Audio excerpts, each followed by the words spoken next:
For a town of its size, St Andrews bears a heavy load.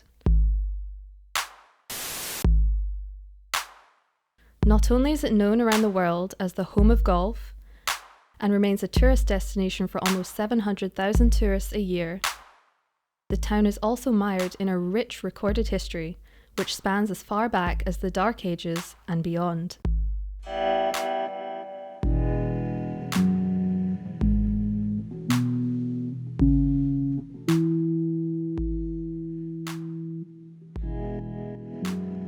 Towards the east side of the town reside the ghosts of history. The ruins of St Andrew's Cathedral offer a vivid and unadulterated glimpse into the town's dramatic past. With these memories in sight, two very important questions are brought to bear. How did these monumental ruins come to be? And what effect do they have on the people who are left to live in their shadows?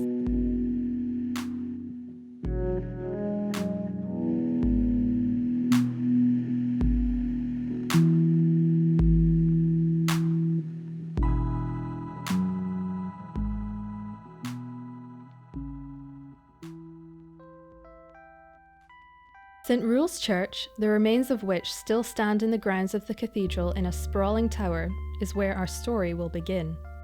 Two things are believed to be known about its construction.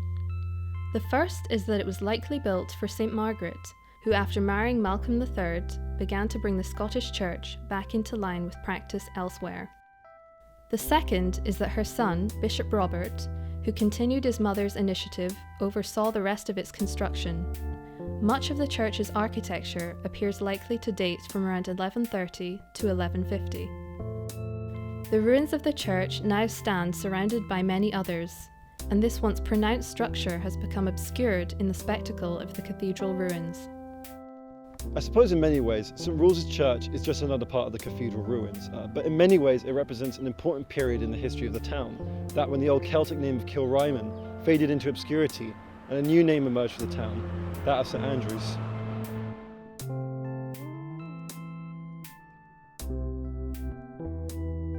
But St Rule's Church soon proved too small, and work began on a much grander cathedral. The project was begun by the Bishop Arnold shortly after 1160. The cathedral was nearing completion only in the 1270s, over a century after the work began. Work continued even afterwards. For example, the existing west front is actually a replacement, and parts were rebuilt after the Great Fire of 1378. The cathedral in its prime had many functions. It was the church within which Scotland's most important bishop had his seat. It was also a major centre of pilgrimage. But above all, it was the place of daily worship for the canons. I walk past the cathedral almost every day, but for me, it's hard to imagine people actually living around it. I suppose seeing it all the time has given me a sense of distance. To me, they're just ruins.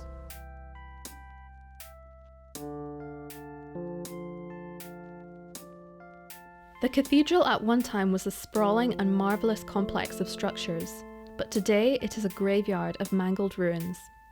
The transitional point was the Reformation of 1560. Throughout this period, the cathedral sustained damage, but the turning point seems to have been a sermon preached by John Knox in the parish church on the 11th of June 1559, where the congregation was aroused to tear down the lavish furnishings of the cathedral.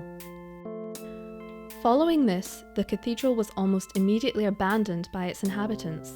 The roofs were stripped, and the building that was once Scotland's most splendid church was reduced to a stone quarry. As a history student here in St Andrews, the profound and storied history of our seemingly small and idyllic town is instilled in us at the earliest point.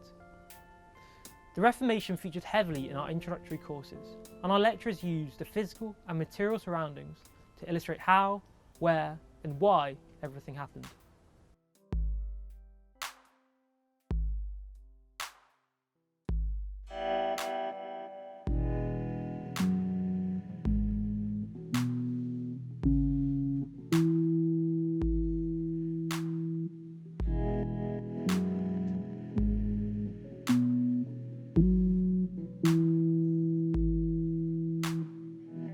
Since the Reformation, attempts have been made to repair or recreate the grand cathedral structure which once stood in the grounds.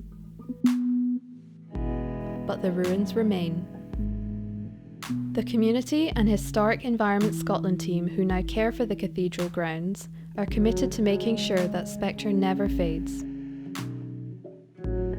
For those who live in the town, only one thing is clear.